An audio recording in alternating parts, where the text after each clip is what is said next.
आज हम डिस्कस करने जा रहे हैं एनवीएस पीजीटी फिजिक्स 2014 का क्वेश्चन पेपर। इसमें फिजिक्स के टोटल 80 क्वेश्चन थे, तो आपको 80 क्वेश्चन पार्ट्स, टोटल जो पार्ट होंगे इसके वो 4 पार्ट होंगे। पार्ट 1 में हम शुरू के 20 क्वेश्चन डिस्कस करेंगे। इस तरह से हर एक पार्ट में कुल टोटल 20 क्वेश्चन होंगे।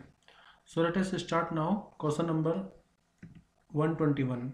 अच्छा, बाकी भी मैं आपको बता देता हूँ। एनवीएस में टोटल क्वेश्चन 2014 में 200 क्वेश्चन थे, जिसमें कि सेक्शन बी हमारा जनरल अवेयरनेस पर बेस्ड था, सेक्शन ए में लैंग्वेज थी और सेक्शन सी था हमारा फिजिक्स पोर्शन, जिसमें टोटल क्वेश्चन थे 80 क्वेश्चन। तो हम सिर्फ सेक्शन सी डिस्कस करेंगे। Let us start now question number 121। Two quantities X and Y have different dimension, X और वाई के डिफरेंट डायमेंशन है। Which mathematical operation given below is physically meaningful, तो इनमें से कौन सा फिजिकली मीनिंगफुल है। देखो, पहले मैं कंसेप्ट सिखाता हूँ आपको। प्रिंसिपल ऑफ होमोजेनिटी ये कहता है कि आप सेम फिजिकल क्वांटिटी को सेम फिजिकल क्वांटिटी में से ही प्लस माइनस कर सकोगे। जैसे ये इक्वेशन है v equal to U plus A T, तो प्रिंसिपल ऑफ होमोजेनिटी ये कहता है कि जो u का डायमेंशन होगा वही ए टी का भी डायमेंशन होगा। ठीक है, ऐसे अगर मान लीजिए आप लिख रहे हो total energy equal to kinetic energy plus potential energy, तो आप इसमें देखो सभी का जो डायमेंशन फॉर्मूला होगा सेम होगा। हम फोर्स में एनर्जी ऐड नहीं कर सकते, ठीक है, क्योंकि दोनों का डायमेंशन फॉर्मूला डिफरेंट हो जाएगा। अब यहाँ पर बोला है कि एक्स और वाई के दोनों का डिफरेंट डायमेंशन है, तो मैंने बताया कि ना तो आप अगर मान लीजिए दो डिफरेंट क्वांटिटी है जैसे फोर्स और एनर्जी, ना तो आप फोर्स में एनर्जी प्लस कर पाओगे ना फोर्स में से एनर्जी माइनस कर पाओगे। मतलब डिफरेंट क्वांटिटीज को हम प्लस माइनस नहीं कर सकते हैं। ठीक है, सेम क्वांटिटी को ही प्लस माइनस कर सकते हैं। अब एक्स और वाई डिफरेंट क्वांटिटी हो गई है, हमें बताना है कि कौन सा सही है। तो देखो, जब ये डिफरेंट होंगे तो प्लस नहीं करेंगे, माइनस भी नहीं करेंगे और माइनस भी नहीं करेंगे, तो बचा क्या, ए। यानी कि हम दो फिजिकल क्वांटिटी तो उसको डिवाइड कर सकते हैं। जैसे फोर्स को अगर मैं डिवाइड कर दूं मास से तो मुझे एक्सीलरेशन मिल जाएगा, ठीक है, लेकिन मैं फोर्स में एक्सीलरेशन को प्लस करके कोई मास इस तरह से नहीं निकाल सकते। तो हम सेम डायमेंशन में से सेम डायमेंशन को ही प्लस माइनस कर सकते हैं, डिफरेंट को नहीं। इसलिए हमारा ऑप्शन ए सही होगा इसका। नेक्स्ट क्वेश्चन है, दो रेजिस्टेंस है हमारे पास R1 और R2, उनकी एरर भी दे रखी है, सीरीज में कनेक्टेड है। The percentage error in equivalent resistances. देखो, जब भी आप सीरीज में दो रेजिस्टेंस को कनेक्ट करते हैं तो उनका इक्विवेलेंट आता है R1 प्लस R2। लेकिन यहाँ पर एरर कैसे निकालें, तो देखो एरर अगर मान लीजिए आप दो फिजिकल क्वांटिटी हैं, आप उनको ऐड करो या माइनस करो। मैं इधर लिख देता हूँ, मान लो दो physical quantity A and B, आप उसको प्लस करो या माइनस करो, जो उनका एरर आएगी डेल्टा जेड, वो जो इंडिविजुअल एरर होगी उनकी, उनको प्लस करके ही आएगा। ठीक है, मतलब डेल्टा जेड जो आएगा वो हमारा हो जाएगा delta A plus delta B. ठीक है, मैं इसको दोबारा लिख देता हूँ, delta A plus delta B. Error में माइनस नहीं करते, माइनस नहीं आएगा यहाँ पर। तो ऐसे अगर मुझे यहाँ पर टोटल परसेंटेज एरर निकालना है, तो अब परसेंटेज एरर कैसे निकालेंगे हम। देखो, पहले अगर मैं इक्विवेलेंट रेजिस्टेंस निकालूँ तो इनका इक्विवेलेंट कितना आ जाएगा, R1 प्लस R2, यानी कि 10 प्लस के 5, तो यह तो आगे 15। लेकिन हमें निकालनी है परसेंटेज एरर, तो परसेंटेज एरर प्लस में कैसे निकलेगी। तो देखिए, अगर आपको इनकी परसेंटेज एरर निकालनी है, मतलब आपको निकालना है डेल्टा आर अपॉन में आर। अभी मैंने आपको बताया डेल्टा आर कैसे निकलेगा, जो दोनों की एरर है ना उनको ऐड करके, यानी कि R1 में कितनी एरर है और R2 में कितनी एरर, दोनों को ऐड करना पड़ेगा। तो R इसमें कितने 0.1 और इसमें 0.1, तो 0.1 प्लस 0.1 आ जाएगा यहाँ हमारा 0.2। तो डेल्टा आर की वैल्यू हमारे पास आ गई है 0.2। अब डेल्टा आर अपॉन आर हमें निकालना है और इसकी 100 में हम मल्टीप्लाई कर देंगे परसेंटेज एरर निकालने के लिए। तो डेल्टा आर की value 0.2, delta R upon R into 100 हम कर रहे हैं, और डेल्टा आर की वैल्यू है 0.2, आर की वैल्यू कितनी है 15, और इसको 100 से मल्टीप्लाई कर दो। तो जब आप इसको सोल्व करोगे यू विल गेट 1.33, तो हमारा आंसर आ जाएगा ऑप्शन ए। ध्यान रखना, अगर आपको सीरीज में रेजिस्टेंस निकालना तो दोनों को ऐड करेंगे, लेकिन डेल्टा आर निकालने के लिए भी जो दोनों की एरर होगी उसको हम प्लस ही करते हैं। ठीक है, मैंने आपको बताया अगर दो फिजिकल क्वांटिटी को माइनस भी कर रहे होते हैं तो भी एरर उनकी प्लस करके ही आती है। नेक्स्ट क्वेश्चन है, if we and which speed and R is radius, G is acceleration due to gravity, then which of the following is dimensionless. इनमें से कौन सा डायमेंशनलेस होगा ये बताना है। वैसे मैं आपको एक फॉर्मूला बता देता हूँ, इसको हम कर लेंगे। tan थीटा की value v square upon R जी के बराबर होता है। ठीक है, तो टेन थीटा क्या है, डायमेंशनलेस, तो V square upon R G भी डायमेंशनलेस होगा, तो मतलब हमारा आंसर तो आ जाएगा बी। वैसे तो आपको डायमेंशन चेक करना है तो आप सबका डायमेंशन रख करके निकाल सकते हैं, जैसे वेलोसिटी का dimension L T minus one होता है, रेडियस का एल होता है और जी का एल टी माइनस टू होता है। तो मुझे ये फॉर्मूला याद था इसलिए मैंने आपको डायरेक्टली बता दिया, V square upon R G dimensionless होगा। नहीं भी पता है तो आपको सबको ये डायमेंशन रख करके चेक करना है कि कौन सा डायमेंशनलेस आता है। तो मैं V square upon R G को चेक कर लेते हैं। वी स्क्वायर का डायमेंशन हो जाएगा L square T minus to, L यहाँ पर आर रेडियस है तो उसका एल, और जी मतलब एक्सेलरेशन तो एल टी माइनस टू। तो देखो ये कितना आ गया, L square T minus two और नीचे भी L square T minus two, तो ये क्या आ जाएगा, dimensionless M zero L zero T zero. तो सही आंसर होगा हमारा option B. Let's discuss question number 124। कोई क्वांटिटी है जो कि इस तरह से डिपेंड कर रही है सी और वाई पर। सी यहाँ पर कैपेसिटेंस है और वाई है मैग्नेटिक फील्ड टेस्ला में। तो आपको बताना है कि एक्स का डायमेंशन कितना होगा। तो देखो X equal to 3c Y square है, सी कैपेसिटेंस है और वाई है यहाँ पर मैग्नेटिक फील्ड, तो मैं इसको मैग्नेटिक फील्ड को बी स्क्वायर भी लिख सकते हैं हम। अब एक्स का डायमेंशन क्या होगा ये हमें बताना है। तो या तो आपको कैपेसिटेंस का डायरेक्टली डायमेंशन फॉर्मूला याद हो, मैग्नेटिक फील्ड का डायरेक्टली डायमेंशन फॉर्मूला याद हो, तब तो आप एक्स का डायरेक्टली निकाल पाएंगे। अगर नहीं पता तो सी और बी का डायमेंशन फॉर्मूला ऐसे टर्म में ले आओ, इनको इस तरह के टर्म में आप लिख लो जिनका डायमेंशन फॉर्मूला आपको पता है। जैसे एक फॉर्मूला होता है Q equal to C V, Q equal to C V, ठीक है। और मैग्नेटिक फील्ड का अगर, वैसे आप कोई भी डायमेंशन जो भी आपको फॉर्मूला याद आ रहा हो आप उस हिसाब से इनको चेंज कर सकते हैं। तो देखो इलेक्ट्रिक फील्ड और मैग्नेटिक फील्ड में रिलेशन होता है ए इक्वल टू बी सी, सी होता है स्पीड ऑफ लाइट। तो मैं इसको और एक और फॉर्मूला मैं आपको बता दूं, जैसे वर्क डन का फॉर्मूला W इक्वल टू होता है Q इंटू में पोटेंशियल Q इंटू वी, और एक फॉर्मूला होता है ई इलेक्ट्रिक फील्ड और वोल्टेज में रिलेशन पोटेंशियल डिफरेंस में, वो होता है E equal to V upon में एल। तो बस मैं इनका फॉर्मूला लगा करके, देखो ये तब के लिए जब आपको सी और बी का डायमेंशंस फॉर्मूला नहीं पता है। तो आप कैपेसिटेंस को पहले तो रिप्लेस कर लीजिए, कैप 3 को मैं हटा रहा हूँ ये क्योंकि डायमेंशनलेस क्वांटिटी होगी, कांस्टेंट है।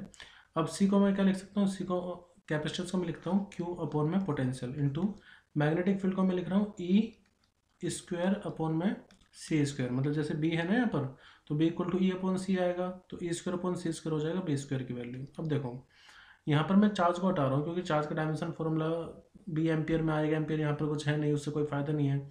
तो चार्ज को और चेंज कर लो, मैं इस तरह से मैनेज करने की कोशिश कर रहा हूँ ताकि एम आ जाए। तो चार्ज को हम लिख सकते हैं W equal to Q V से, तो क्यू को आप लिख सकते हो डब्ल्यू अपॉन में वी का स्क्वायर, क्योंकि एक वी यहाँ से आ जाएगा और एक वी है, और ये हो जाएगा ई स्क्वायर अपॉन में सी स्क्वायर। अब देखो W upon C square into में ई स्क्वायर अपॉन वी स्क्वायर हो गया, और ई स्क्वायर अपॉन वी स्क्वायर की वैल्यू आप यहाँ से कितनी लिख सकते हैं, 1 अपॉन एल स्क्वायर। तो यानी कि डब्ल्यू अपॉन में सी स्क्वायर और ये आ गया एल स्क्वायर, ये आ गया एक्स बराबर। अब देखो वर्क डन का सबको पता ही होता है, M L square T minus two होता है फॉर्मूला, डायमेंशन फॉर्मूला। ये स्पीड ऑफ लाइट है तो इसका L square T minus two हो जाएगा, और एल स्क्वायर है यहाँ से, देखो एल स्क्वायर से L square cancel, T minus two से टी माइनस टू, तो ये कितना आ गया एम एल, और ऊपर ले जाओ टू, तो डायमेंशन फॉर्मूला एक्स का होगा एम एल माइनस टू। देखो इसको करने के और भी तरीके हो सकते हैं, बट मैंने इस तरह से कोशिश करी कि हम सब चीज़ों को एम एल टी में लिया है। नेक्स्ट क्वेश्चन है, what is the value of 600 metre plus 600 millimetre due to the regard of significant figure. अगर मैं सिग्निफिकेंट फिगर की बात करूँ तो देखो यहाँ पर सिग्निफिकेंट फिगर कितने होंगे, 3, और यहाँ पर भी सिग्निफिकेंट फिगर कितने हैं, 3। तो हमारा जो हम जो रिजल्ट लिखेंगे उसमें भी 3 सिग्निफिकेंट फिगर होने चाहिए, मतलब इनका जो एडिशन आना चाहिए उसमें 3 सिग्निफिकेंट फिगर होने चाहिए।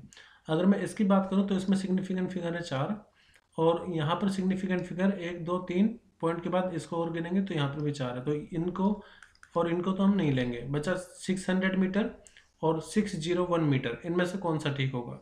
तो देखो 600 में से 600 में आप कुछ ऐड कर रहे हो तो जाहिर सी बात है 600 तो आएगा नहीं, थोड़ा सा ज़्यादा ही आएगा, तो हमारा सही आंसर होगा ऑप्शन डी। लेकिन करके दिखा देता हूँ क्यों। देखो 600 मीटर है, 600 मिलीमीटर को आप डिवाइड कर दीजिए, 600 मिलीमीटर को डिवाइड कर दीजिए 10⁻³ से, यानी कि ये मीटर में आ जाएगा, तो 2 जीरो से 2 जीरो कैंसिल, ये हो गया 0.6, यानी कि ऐड करोगे तो 600.6 आ जाएगा।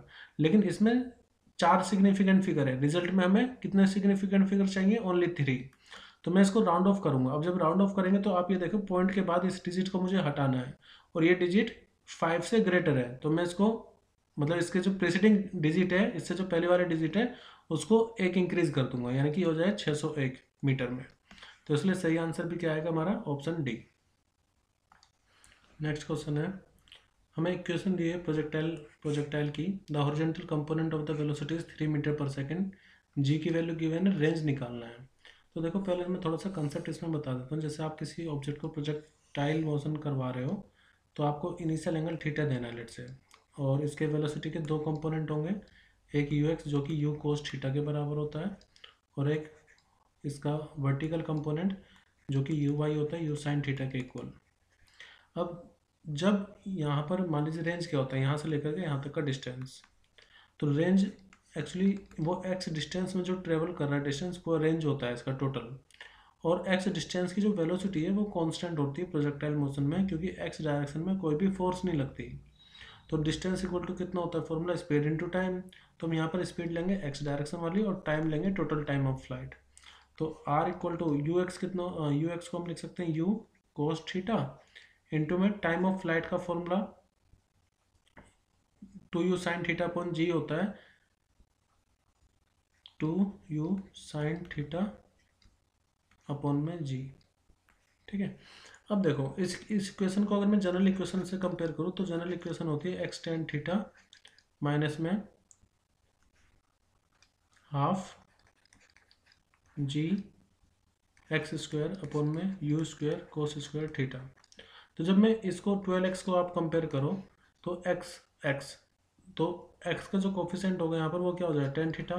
तो टेन थीटा की वैल्यू में पता लगी 12x मतलब 12 होगी। और अगर आप यहाँ पर टेन थीटा देखो तो वो किसके बराबर होगा, टेन थीटा बराबर होगा U Y upon U X के। ये कैसे हुआ बताते हैं। देखो जैसे मान लो आप ऑब्जेक्ट को प्रोजेक्ट कर रहे हो तो इनिशियली उसकी वेलोसिटी इस तरफ है, तो लेट ये एंगल अगर थीटा है तो जो टेन थीटा होगा वो क्या होगा, वो होगा उसकी जो हॉरिजॉन्टल वेलोसिटी है डिवाइडेड बाय उसकी जो बेस वेलोसिटी है।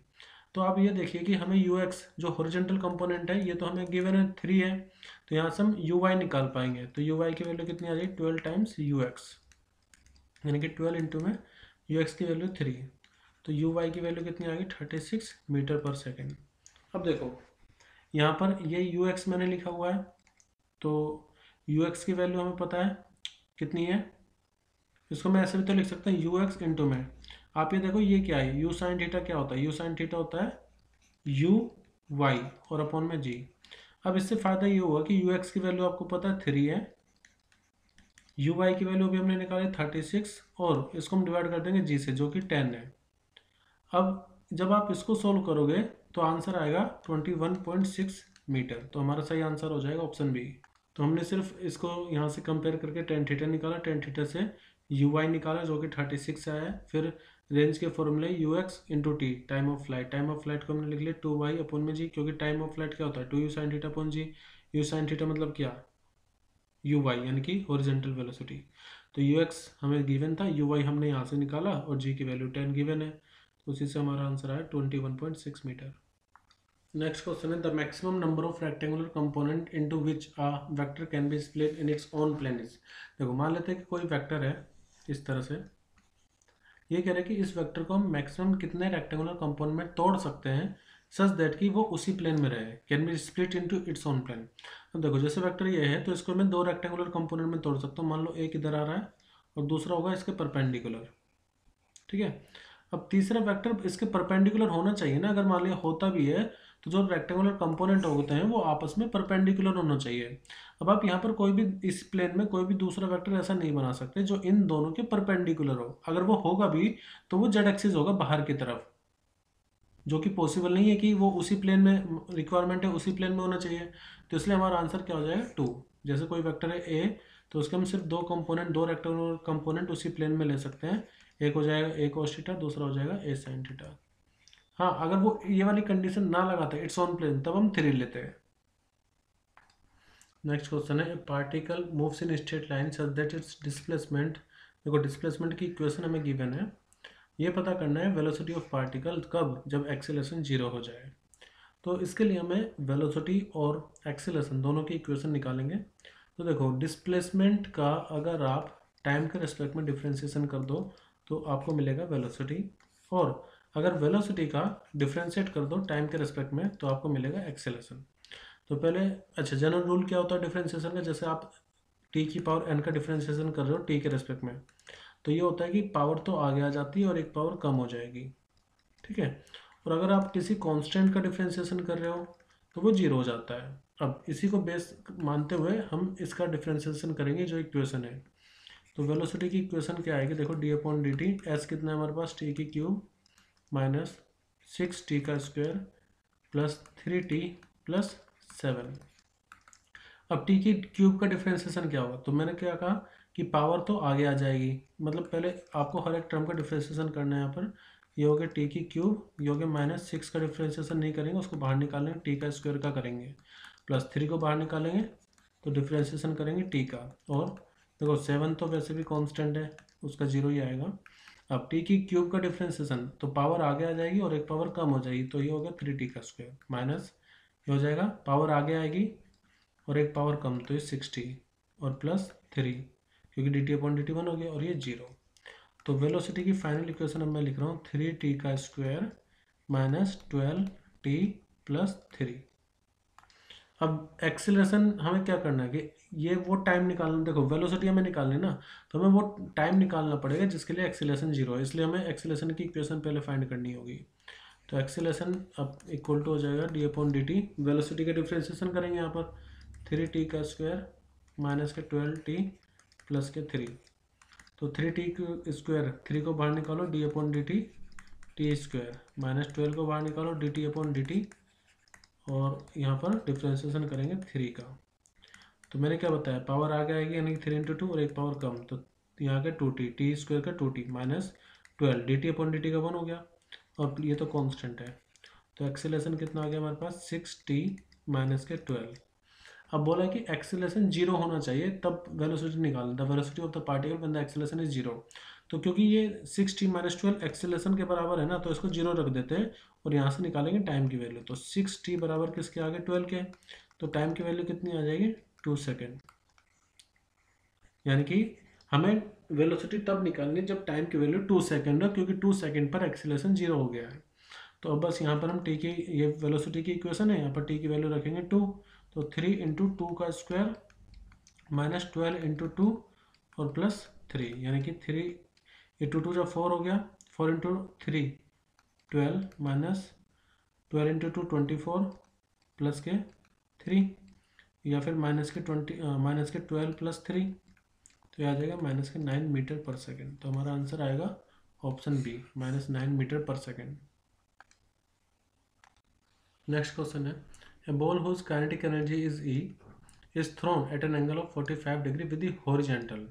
The kinetic energy at the highest point of the flight will be। अब देखो आपने सुना होगा कि हाईएस्ट पॉइंट पर वेलोसिटी 0 हो जाती है, तो काइनेटिक एनर्जी भी 0 हो जाएगी, क्योंकि काइनेटिक एनर्जी का फॉर्मूला ½ mv² 0। अब हम आप आंसर लगा दोगे 0, जो कि गलत होगा। अब कंसेप्ट समझते हैं क्या होगा इसका आंसर। देखो ये काइनेटिक एनर्जी 0 तब होगी जब बॉडी स्ट्रेट लाइन में ऊपर जा रही हो। अब यहाँ पर क्या हो रहा है, प्रोजेक्शन हो रहा है। तो प्रोजेक्शन में ये होता है, कि मान लीजिए आपने कोई बॉडी को प्रोजेक्ट किया किसी एंगल से, लेट्स से थीटा से। अब जब ये अपने पीक पॉइंट पर होगी, तो देखो यहाँ पर तो पीक पॉइंट पर वेलोसिटी 0 हो जाती है स्ट्रेट लाइन में, यानी कि वर्टिकल जो कंपोनेंट होता है ना वो 0 हो जाता है। तो ऐसे यहाँ पर होगा एक्चुअली प्रोजेक्टाइल मोशन में, जैसे आपने किसी ऑब्जेक्ट को u वेलोसिटी से, इनिशियल u वेलोसिटी है, इसको प्रोजेक्ट किया, तो इसकी दो कंपोनेंट होंगे वेलोसिटी के, एक तो u cos theta x direction में, और एक वर्टिकल डायरेक्शन में हो जाएगा u sin थीटा। ठीक है। अब होता ही है कि प्रोजेक्टाइल मोशन में जो भी ग्रेविटेशनल फोर्स लगती है वो डाउनवर्ड लगती है, यानी कि एक्सेलरेशन होता है सिर्फ वाई डायरेक्शन में, ठीक है, जो कि जी के बराबर होता है, प्लस माइनस जी के बराबर होता है। लेकिन एक्स डायरेक्शन में कोई फोर्स नहीं लग रही। अब फोर्स नहीं लग रही तो force equal to mass into acceleration होता है, तो एक्सेलरेशन एक्स डायरेक्शन में कितना हो जाएगा 0। अब क्योंकि एक्सेलरेशन क्या होता है v माइनस यू अपॉन में टी, यानी कि चेंज इन वेलोसिटी अपॉन में टाइम। अब क्योंकि एक्स डायरेक्शन में एक्सेलरेशन 0 है, तो इसका मतलब वेलोसिटी में चेंज कितना होगा 0। ठीक है, इसका मतलब ये है कि एक्स डायरेक्शन वाली वेलोसिटी हमेशा कांस्टेंट रहती है, ध्यान रखना, बहुत इंपॉर्टेंट पॉइंट है। प्रोजेक्टाइल मोशन में एक्स कंपोनेंट वेलोसिटी का कांस्टेंट रहता है, जबकि जो वाई डायरेक्शन वाली वेलोसिटी है वो वेरिएबल रहती है। अब वाई डायरेक्शन वाली वेलोसिटी हाईएस्ट पॉइंट पर जीरो हो जाएगी, यानी कि हाईएस्ट पॉइंट पर यू वाई तो जीरो हो गया, लेकिन जो यू एक्स है ना वो जीरो नहीं होता है। यू एक्स अभी भी कितना रहेगा, यू कोस थीटा के बराबर, जितना ये शुरुआत में था। यानी कि हाईएस्ट पॉइंट पर जो काइनेटिक एनर्जी मिलेगी वो हमें इस कंपोनेंट की वजह से मिलेगी। ठीक है, वही हमें निकालना है। देखो अगर मैं इनिशियल काइनेटिक एनर्जी यहाँ पर गिवन है जो कि ई है, ये किसके बराबर होगी, हाफ एम, इनिशियल वेलोसिटी तो यू थी ना उसकी, यू स्क्वायर। अब फाइनल काइनेटिक एनर्जी किसके बराबर होगी, हाफ एम नेट वेलोसिटी, यानी कि U Y square plus 1/2 M U X का स्क्वायर। अब फाइनल पॉइंट पर, मतलब सॉरी हाईएस्ट पॉइंट आप इसको कह सकते हो, हाईएस्ट पॉइंट पर यू वाई तो जीरो हो गया, तो ये तो पूरा खत्म हो जाएगा, फर्स्ट पोर्शन तो हो गया जीरो, क्योंकि यू वाई की वैल्यू जीरो है। अब तो काइनेटिक एनर्जी हाईएस्ट पॉइंट पर कितनी आएगी, वो हो जाएगी हाफ एम, देखो यू एक्स को मैं क्या लिखूंगा, यू कोस थीटा का स्क्वायर। ठीक है, तो इसको आप लिख लो हाफ एम यू का स्क्वायर इंटू में कोस स्क्वायर थीटा। ये आगे काइनेटिक एनर्जी कहाँ पर, हाईएस्ट पॉइंट पर। अब हाफ एम यू स्क्वायर की वैल्यू ऑलरेडी हमें पता है कितनी है, वो है ई के बराबर। तो हमारी जो हाईएस्ट पॉइंट पर काइनेटिक एनर्जी आएगी वो कितनी हो जाएगी, E cos square theta. Peak point पर, यानी कि जो हाईएस्ट पॉइंट होगा वहाँ पर हमारी वेलोसिटी कितनी आ रही है, वो आ रही है जितनी भी वेलोसिटी पहले थी उसका कोस स्क्वायर थीटा टाइम्स। ठीक है, अब कोस स्क्वायर थीटा, थीटा की तो वैल्यू गिवन है 45, तो कोस 45 के स्क्वायर की वैल्यू हमें यहाँ पर पुट करनी है। कोस 45 की वैल्यू होती है 1/2, सॉरी 1/√2, 1/√2, तो उसका स्क्वायर कर दो तो कितनी आएगी 1/2, यानी कि e/2। तो हमारा सही आंसर क्या हो जाएगा, ऑप्शन बी। ठीक है, तो ये क्वेश्चन पहले पूछा गया एक्चुअली काफ़ी एग्जाम्स में। एक और इसी को एक और तरीके से पूछा जाता है कि अगर इनिशियल वेलोसिटी ई है और रेंज मैक्सिमम है तो फाइंड करो कि हाईएस्ट पॉइंट पर वेलोसिटी कितनी होगी। तो अगर ये बोला जा रहा है रेंज मैक्सिमम है, तब भी आंसर हमारा यही होगा, क्योंकि प्रोजेक्टाइल मोशन में रेंज मैक्सिमम कब होती है, जब एंगल ऑफ प्रोजेक्शन 45 डिग्री हो। तो इस तरह से भी क्वेश्चन पूछा जा सकता है। Question number 130, there are N coplanar मतलब जो सेम प्लेन में होंगे वेक्टर, ईच ऑफ सभी का मैग्नीट्यूड सेम है, each vector is incline to preceding vector at an angle of 2π/n, the magnitude of their resultant is. इसको आप इस तरह से समझना, मैं पहले n की वैल्यू अगर 2 ले लूँ, n की वैल्यू 2 लेकर के चलते हैं, तो हर जो एंगल होगा वो कितना हो जाए 2π/2 मतलब पाई। तो दो अगर वेक्टर, मतलब एक वेक्टर इस तरह हो गया तो दूसरा वेक्टर उसके पाई एंगल पर होगा। पाई एंगल का मतलब हो गया कि इस तरह से इसके एंटी पैरेलल। तो आप इन दोनों का अगर रिजल्टेंट निकालो तो रिजल्टेंट कितना आएगा, 0। इसी तरह से अगर मैं मान लो n की वैल्यू ले लेता हूँ 3, तो तब ये इस तरह से एक इक्विलेटरल, मतलब एक इक्विलेटरल ट्रायंगल बनाएंगे 2π/3 में। और आपको पता है कि अगर कोई vector n sided close polygon बनाता है तो उनका जो रिजल्टेंट आता है वो 0 आएगा। ये भी, इसका भी रिजल्टेंट कितना आ जाएगा, 0। ठीक है, तो हम ये कह सकते हैं कि अगर आपके पास n कोप्लेनर वेक्टर है x मैग्नीट्यूड के, मतलब इक्वल मैग्नीट्यूड के, तो वो n साइडेड पॉलीगॉन बनाएंगे, क्लोज पॉलीगॉन। मैं लिख देता हूँ इस बात को, देखो when the vector are at an angle of 2π/n to the preceding vector, they form n-sided closed polygon. Adding all the side of the polygon, we get resultant equals to 0। तो मैंने आपको दो n का लिए, अगर मैंने 2 लिया तो उसके लिए आपको बताया 0 आ रहा है, 3 लिया तो भी 0 आएगा, आप 4 लोगे तब भी 0 आएगा, 5 लोगे तो भी 0 आएगा। तो इसका आंसर क्या हो जाएगा हमारा, 0। नेक्स्ट क्वेश्चन है, a body start sliding down at an angle theta to the horizontal, the coefficient of friction is equal to, मतलब मान लीजिए हमारे कोई एक ऑब्जेक्ट है जो कि यहाँ पर रखा हुआ है और ये किसी इंक्लाइंड सरफेस पर रखा हुआ है जिसका इंक्लिनेशन एंगल है थीटा। अभी नीचे अगर आ रहा है तो इसका जो कोफिशिएंट ऑफ फ्रिक्शन होगा सरफेस के लिए वो कितना होगा।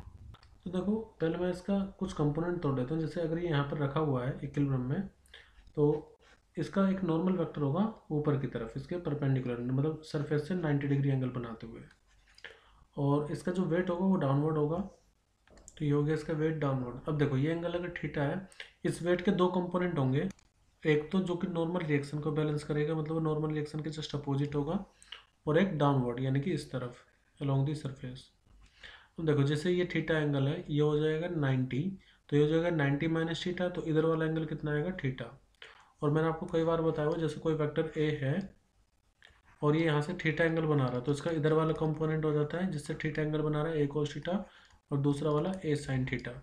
तो इसका मतलब ये होगा कि इधर वाला जो कंपोनेंट होगा वेट का वो हो जाएगा एम जी कोस थीटा, और इधर वाला कंपोनेंट हो जाएगा एम जी साइन थीटा। अब जब ये नीचे आ रहा है तो अपोजिट डायरेक्शन में इसमें एक फ्रिक्शन फोर्स लगेगी, तो फ्रिक्शन फोर्स इसकी होगी just opposite direction of the motion.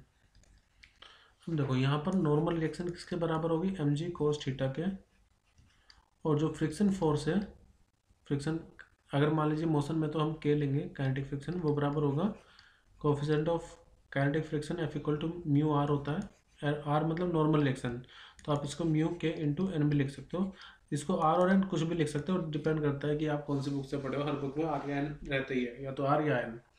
तो एफ इक्वल टू कितना हो गया, म्यू इंटू आर या म्यू इंटू एल। अब कोफिशिएंट ऑफ फ्रिक्शन कितना होगा, तो वो होगा एफ बराबर होगा, कोफिशिएंट ऑफ फ्रिक्शन बराबर होगा एम जी साइन थीटा के। तो एफ की वैल्यू कितनी रखेंगे हम, एम जी साइन थीटा, और ये बराबर किसके, म्यू इंटू आर कितना, एम जी कोस थीटा। तो देखो एम जी से एम जी कैंसिल हो गया, तो sine upon cos theta equal to कितना आ जाएगा म्यू के, तो म्यू इक्वल टू कितना हो जाएगा टेन थीटा। तो ये तो पूछा था कि कोफिशिएंट ऑफ फ्रिक्शन कितना होगा, तो हमारा सही आंसर होगा ऑप्शन सी। वैसे आपको डायरेक्टली भी पता होना चाहिए, mu equal to tan theta होता है डायरेक्टली, अगर डायरेक्टली पता है तो बहुत अच्छा है, वो बहुत जल्दी से आंसर आ जाएगा। नेक्स्ट है the linear momentum of a particle is given p equal to a plus B T square. T time है, ए बी कॉन्स्टेंट है, तो फोर्स किस पर डिपेंड करेगी ये बताना है। टाइम के कुछ ऑप्शन दे रखे हैं, तो देखो यूजिंग न्यूटन सेकंड लॉ जो फोर्स होता है वो होता है rate of change of linear momentum. अब यानी कि मुझे फोर्स निकालने के लिए जो मोमेंटम है उसका डिफ्रेंशिएशन करना पड़ेगा। अभी एक दो सवाल पहले मैंने आपको बताया था डिफ्रेंशिएशन कैसे करते हैं, जैसे अगर टी की पावर एन का डिफ्रेंशिएशन कर रहे हो आप, तो वो एन टी की पावर एन माइनस वन हो जाता है, और कोई कांस्टेंट है तो उसका डिफरेंशिएशन जीरो, तो ए का डिफरेंशिएशन तो जीरो हो जाएगा, यहाँ पर बचेगा बी, और डिफरेंशिएशन करेंगे टी स्क्वायर का, तो पावर आगे आ जाती है, जैसे टी स्क्वायर है तो पावर तो आगे आ जाएगी और एक पावर हो जाएगी कम, तो ये आ गया टू बी टी। तो फोर्स की वैल्यू कितनी आ गई, ट्वाइस ऑफ बी टी। लेकिन हमें यह बताना है कि किसके प्रोपोर्शनल है। अब टू बी तो कांस्टेंट है ना, तो फोर्स किस पर डिपेंड करेगा, डायरेक्टली टाइम पर। तो सही आंसर होगा हमारा option B, force with directly proportional to t की power 1. Let's discuss question number 133. A packet of weight W is dropped with the help of parachute. On striking the ground comes to rest with retardation equal to twice the acceleration due to gravity. यानी उसमें जो acceleration हो रहा है, भले वो retardation हो, वो कितना है, 2 टाइम्स से ग्रेविटी के, ठीक है, acceleration due to gravity. The force exerted on the ground is, तो ये जो पैकेट हो गई ग्राउंड पर कितनी फोर्स एक्सर्ट करेगा ये हमें बताना है। देखो न्यूटन सेकंड लॉ के अकॉर्डिंग हमेशा जो नेट फोर्स होती है, मतलब एक बॉडी पे जितनी भी फोर्स लग रही है उसका जो भी नेट सम होगा वो मास इनटू एक्सेलरेशन के बराबर होता है। अब कहानी समझते हैं कि मान लो जब ये वेट ऊपर से नीचे की तरफ ग्राउंड पर आ रहा है, ठीक है, तो वेट भी तो एक तरह की फोर्स है, तो वो जो वेट है फोर्स वो डाउनवर्ड एक्ट कर रहा होगा। अब यहाँ पर क्योंकि एक्सीलरेशन ऊपर की तरफ है तो एक नॉर्मल रिएक्शन भी इस पर लग रहा होगा, लेकिन वो लगेगा ऊपर की तरफ। तो जो नेट फोर्स होगी mass into acceleration, mass into acceleration net force होती है। यहाँ पे नेट फोर्स किसके बराबर होगी, तो मैं किस कह सकता हूँ नेट फोर्स बराबर होगी एन माइनस डब्ल्यू के, upward force minus downward force, दोनों अपोजिट डायरेक्शन में है ना। ओके नाउ ये तो मास इनटू एक्सीलरेशन कितना है, तो एक्सीलरेशन कितना है उसमें 2g, तो इसको मैंने लिख लिया 2g equal to N minus W. Actually हमें क्या फाइंड करना है, force exerted on the ground, मतलब ग्राउंड पर कितनी फोर्स एक्सर्ट करेगा। तो जो ऑब्जेक्ट है ग्राउंड पे उतनी ही फोर्स एक्सर्ट करेगा जितना उसका नॉर्मल रिएक्शन होगा। जैसे मैं आपको अगर समझाऊं, अगर कोई बॉडी रेस्ट में रखी है तो उसका वेट और उसका नॉर्मल रिएक्शन दोनों बैलेंस होता है ना, एन इक्वल टू डब्ल्यू होता है कब, जब वो रखी हुई है, लेकिन अब वो ऊपर से नीचे गिर रही है, तो वो नीचे जो नेट फोर्स लगाएगी वो नॉर्मल रिएक्शन के बराबर लगाएगी। अब नॉर्मल रिएक्शन फाइंड करते हैं, तो एन इक्वल टू कितना हो जाएगा, डब्ल्यू इधर जाकर के प्लस हो जाएगा ना, और ये प्लस, इसको मैं इस तरह से लिख रहा हूँ 2 इंटू में एम जी। अब वेट का फॉर्मूला क्या होता है, वेट का फॉर्मूला होता है एम जी, तो मैं एम जी को डब्ल्यू लिख सकता हूँ, तो W plus 2W equal to क्या आ गया एन के। हमें नॉर्मल रिएक्शन फाइंड करना है, तो वो कितना हो गया 3 टाइम्स W के। तो यही नॉर्मल रिएक्शन होगी जो फोर्स वो एग्जर्ट कर रहा होगा ग्राउंड पे। तो हमारा सही आंसर क्या हो जाएगा, option C. Question number 134, the angular momentum L of a wheel changes from 2.45 L to 4.45 L in 2 seconds. The magnitude of the torque acting on it. तो देखो मैं न्यूटन सेकंड लॉ आप सबने पढ़ा होगा, फोर्स बराबर होता है rate of change of linear momentum. तो ये होता है रोटेशनल ट्रांसलेशन मैकेनिक्स में, ठीक है। लेकिन रोटेशन मैकेनिक्स में फोर्स को आप रिप्लेस कर दो टॉर्क से, और लीनियर मोमेंटम को रिप्लेस कर दो एंगुलर मोमेंटम से। टॉर्क बराबर क्या हो जाएगा, change in angular momentum with respect to time. अब क्योंकि यहाँ पर एल की कोई इक्वेशन तो दी हुई नहीं है, हमें बस ये दे रखा है कि L1 कितना है L2 कितना है। तो मैं इसको ऐसे भी लिख सकता हूँ, चेंज को हम ऐसे लिख सकते हैं L2 माइनस L1 अपॉन में T2 माइनस T1। अब देखो मैं इसको L2 मान लेता हूँ, इसको L1, और जो चेंज इन टाइम है मतलब कितने टाइम में लग रहा है, तो उसको 2 सेकेंड हम लिख सकते हैं। तो L2 माइनस L1 करते हैं, यानी कि 4.45 L में से माइनस कर दीजिए 2.45 L, और डिवाइड में क्या आ जाएगा, जो नेट टाइम है 2 सेकेंड, तो ये बचेगा 2/2L। तो ये आ जाएगा L, यानी कि जो टॉर्क होगा वो L के इक्वल आएगा। तो सही आंसर हो जाएगा option C. Question number 135, a 2 kilogram stone at the end of string 1 metre long, तो इसको मैं L कंसिडर कर रहा हूँ, ये हमारा मास है, whirled in a vertical circle at the constant speed of 4 meter पर second. The tension in the string is given 52 newton. लेकिन ये टेंशन कब होगी ये बताना है। तो अगर हम वर्टिकल सर्कल की बात करें, तो मान लेते हैं कि हमें नहीं पता वो कहाँ पर है ऑब्जेक्ट, तो मैं इस पोजीशन पर मान लेता हूँ हमारा ऑब्जेक्ट अभी यहाँ पर है। तो मैंने क्या माना, ये ऑब्जेक्ट यहाँ पर, अब इसका जो वेट होगा वो तो डाउनवर्ड काम कर रहा होगा, मुझे एक्चुअली फाइंड करने की कहाँ पर है। तो एक काम करते हैं ना, मान लेते हैं कि ये यहाँ से मतलब बॉटम पॉइंट से किसी एंगल थीटा पर है, मैं एंगल मान रहा हूँ इस वर्टिकल लाइन से थीटा एंगल पर है। तो जब ये यहाँ पर है, अब इस वेट के 2 कंपोनेंट होंगे, एक तो जो टेंशन को बैलेंस करेगा, तो टेंशन इसकी रहेगी ऊपर की तरफ मतलब टुवर्ड दी सेंटर, तो टेंशन यहाँ पर रहेगी, और टेंशन को कौन बैलेंस करेगा, तो वो करेगा वेट का एक कंपोनेंट, यानी कि इस तरफ वाला कंपोनेंट। अब ये क्या होगा, तो देखो ये एंगल अगर थीटा, ये लाइन और ये लाइन दोनों पैरेलल है, तो एंगल पे कितना हो जाएगा थीटा। तो वेट का इस तरफ जो कंपोनेंट आएगा ये आएगा mg cos थीटा। अब देखो मैं हमेशा बताता हूँ कि जब आप न्यूटन का सेकंड लॉ अप्लाई कर रहे हो, तो फोर्स नेट फोर्स बराबर किसकी होती है, मास इनटू एक्सीलरेशन के। जब ये पार्टिकल सर्कल में विल्ड हो रहा है, तो इस पर एक सेंट्रीपिटल फोर्स लग रही होगी, ठीक है। उसी सेंट्रीपिटल फोर्स को, उस जग का जो फॉर्मूला होता है वो होता है mv² अपॉन में r, ठीक है। एक्चुअली ये जो v² अपॉन r है ना, ये सेंट्रीपिटल फोर्स का, ये सेंट्रीपिटल फोर्स का फॉर्म, सॉरी ये सेंट्रीपिटल एक्सीलरेशन होता है। सेंट्रीपिटल फोर्स क्या हो जाएगा, मास की मल्टीप्लाई कर दो इसमें। तो यहाँ पर अगर मैं नेट फोर्स देखूँ, तो नेट फोर्स क्या होगी, टेंशन में से हम माइनस कर देंगे mg cos थीटा को। तो टेंशन में से अगर मैं mg cos थीटा माइनस करूँ, तो ये नेट फोर्स होगी, और इसको मैं बराबर रख दूंगा जो सेंट्रीपिटल फोर्स है, यानी कि mv² अपॉन r। तो मैंने क्या कहा, हम ऐसे मास इनटू एक्सीलरेशन के बराबर रखते हैं ना, तो चलो आप मास इनटू एक्सीलरेशन के ही बराबर रख लो। अब जो सेंट्रीपिटल एक्सीलरेशन का फॉर्मूला होता है वो होता है v² अपॉन में r, तो t minus mg cos theta.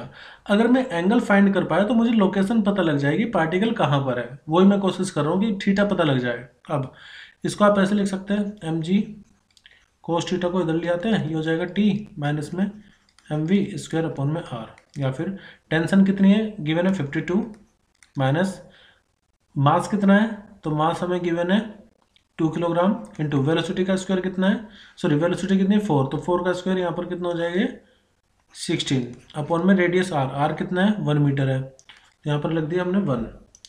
तो ये कितना आ जाएगा 52 माइनस ये हो जाएगा 32, सॉरी 16 दूनी 32, तो 52 में से 32 माइनस करना है, सो विल गेट 20 हेयर, ठीक है। अब बाकी यहाँ पे लिख देता हूँ मैं, तो mg cos थीटा की वैल्यू कितनी आ गई 20। अब mg की वैल्यू कितनी है, तो मास है हमारे पास 2, g की वैल्यू 10 ले लेते हैं, ये आ जाएगा 20। तो cos थीटा की वैल्यू कितनी आ गई 20 अपॉन 20 यानी कि 1।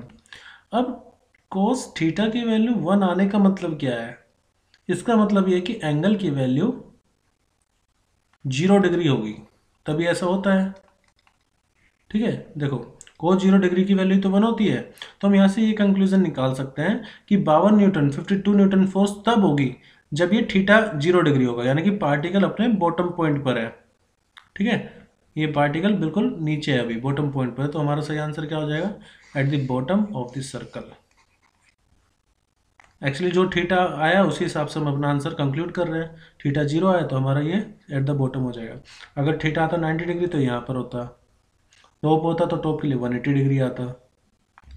नेक्स्ट क्वेश्चन है, a body of mass given at 10 kilogram is dropped from the to the ground from a height of 10 metre. तो ये हाइट होगी, वर्क डन बताना है कितना होगा बाय द ग्रेविटेशन फोर्स।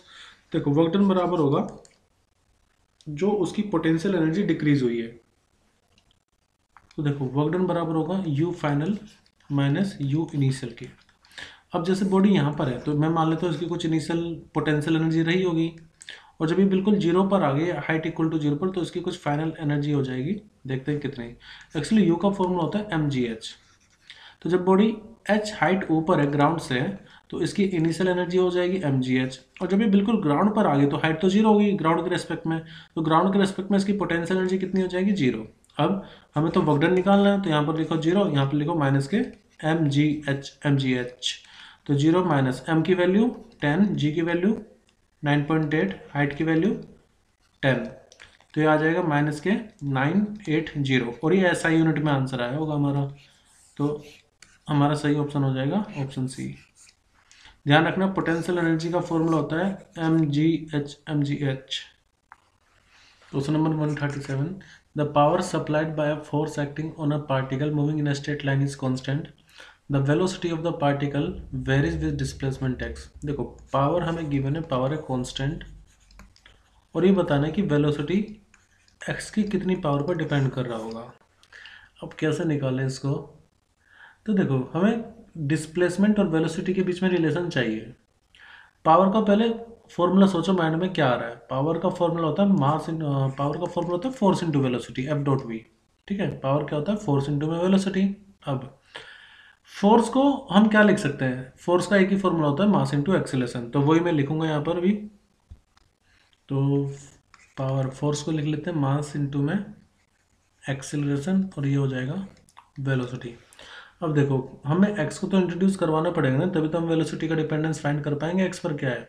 तो आपको पता होगा एक्सेलरेशन बराबर होता है rate of change of velocity. अब इसी को मैं ऐसे लिख सकता हूँ, एक काम करते हैं इसको dx/dx कर लेते हैं दोनों तरफ।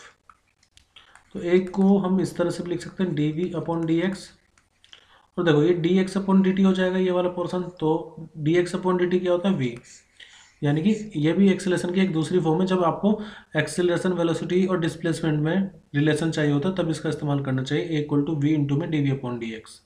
एक्चुअली ये हम रिलेशन तब भी इस्तेमाल करते हैं जब हम थर्ड इक्वेशन ऑफ मोशन निकालते हैं। तो ए इक्वल टू कितना होता है, v into dv/dx, A equal to dv/dt भी होता है। तो बस मैं उसी को यूज़ करूँगा अभी, p equal to mass into में एक्सेलरेशन कितना, v इंटू में dv/dx, और ये v। अब जो कांस्टेंट टर्म है उसको एक तरफ लिया, ये हो गया p/m, और v इंटू वी हो गया v² इंटू में dv/dx। ठीक है, अब क्योंकि आपके पास dv है dx है, तो इंटीग्रेशन करके तो पता चलेगा कि vx पर कैसे डिपेंड कर रहा है।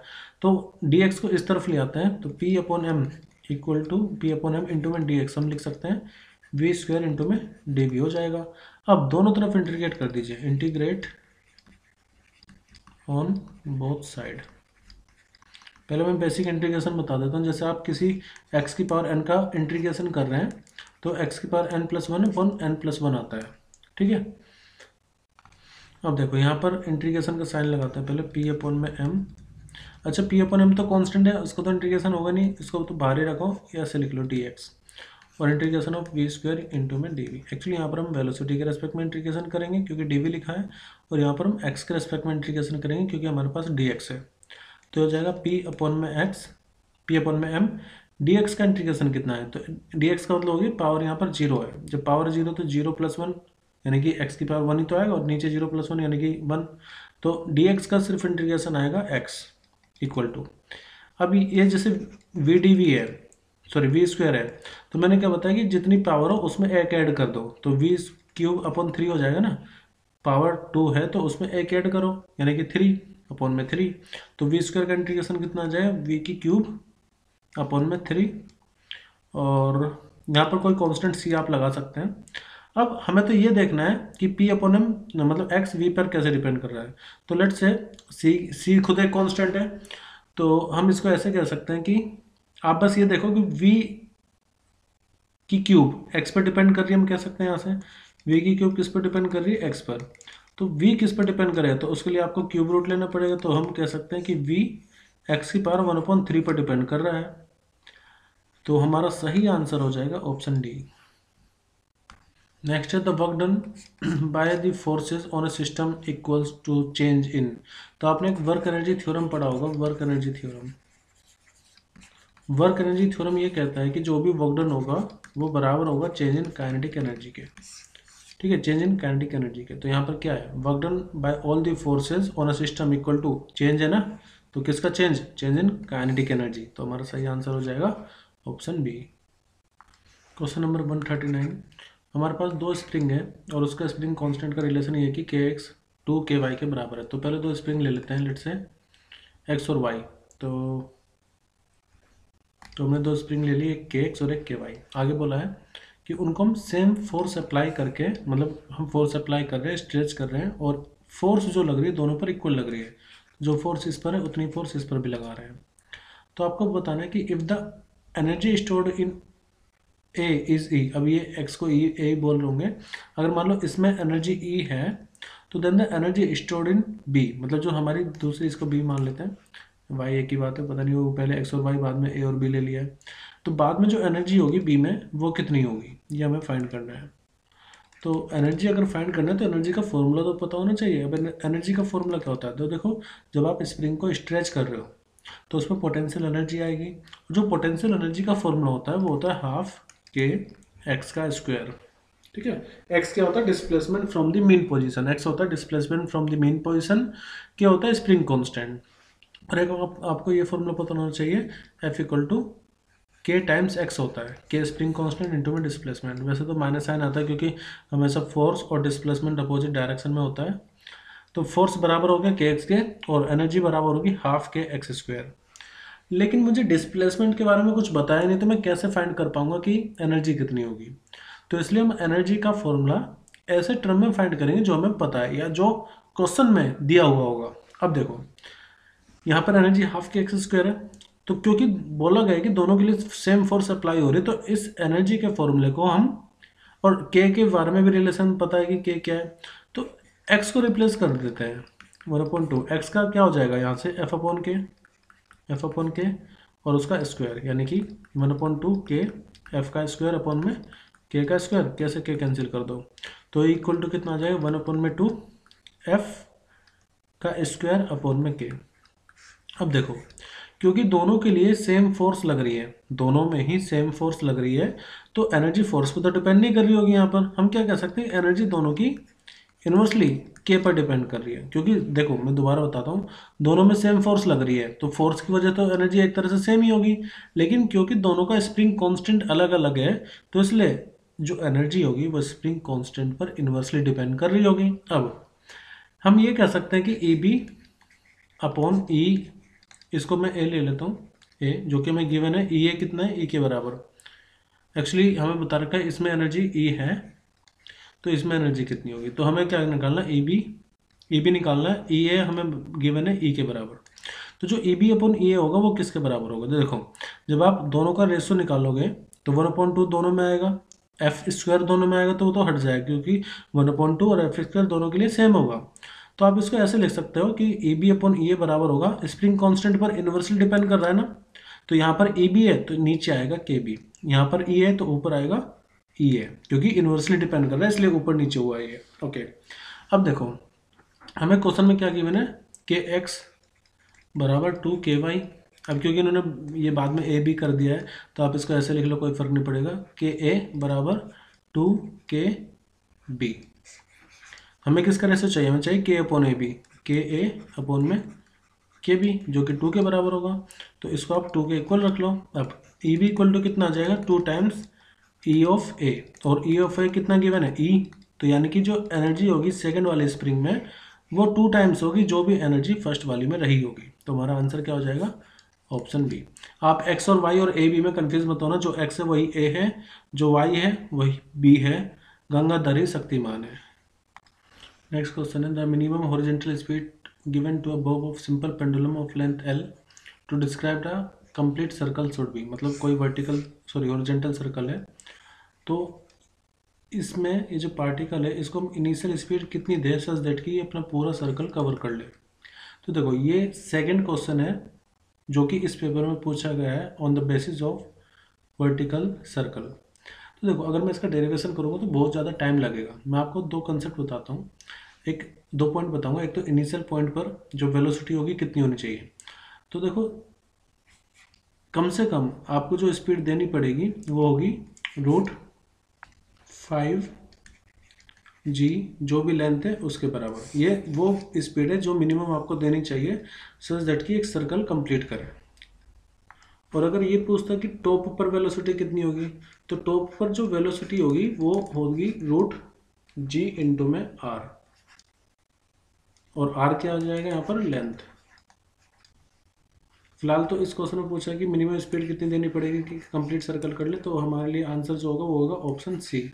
ये रूट का ध्यान रखना, रूट होगा √5gl। इसके अलावा आप टेंशन भी ध्यान रखें। टेंशन लोएस्ट पॉइंट पर यानी कि बिल्कुल नीचे टेंशन होती है एटलीस्ट √6 mg के बराबर, और जब आप हाईएस्ट पॉइंट पर देखोगे तो tension should be greater than और इक्वल टू 0। एक्चुअली यहाँ पर भी जो टेंशन लोअर पॉइंट पर होगी ग्रेटर देन और इक्वल टू √6 mg होनी चाहिए। और अगर आप लोवेस्ट पॉइंट का मतलब टेंशन का डिफरेंस देखोगे लोवेस्ट माइनस हाईएस्ट का, तो वो 6 इंटू जो भी वेट होगा बॉडी का उसके इक्वल आएगी, TL माइनस TH। तो इसी से आपके काफ़ी सारे क्वेश्चन आप कर पाएंगे इसी बेसिस पर। तो ये थे शुरुआत के 40 क्वेश्चन, ये था पार्ट 1। अब नेक्स्ट पार्ट में हम इसके बाद के टोटल 40 क्वेश्चन डिस्कस करेंगे।